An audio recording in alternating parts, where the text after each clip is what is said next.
to put ads on YouTube videos. Hi everyone, it's Sophia to assist you today. Without any delay, let's jump right in.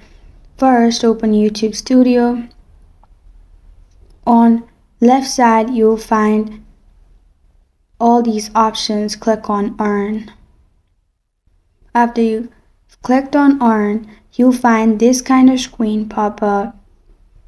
First, to add your ad on YouTube videos, you need to able to do all these things, which is reach requirements to apply, which is subscribers.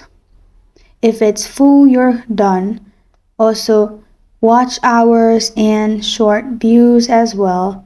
If you have this option, you'll find verify me option. Simply click on it.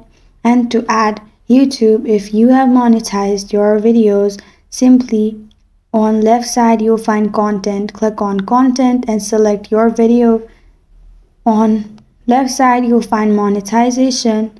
You'll be able to add ads in this way. This is how to put ads on YouTube videos. Thank you for joining me today. If this video helps you out, please leave a like and subscribe for more. Got a question or want to suggest a topic? Comment below. I'm Sophia signing off until next time.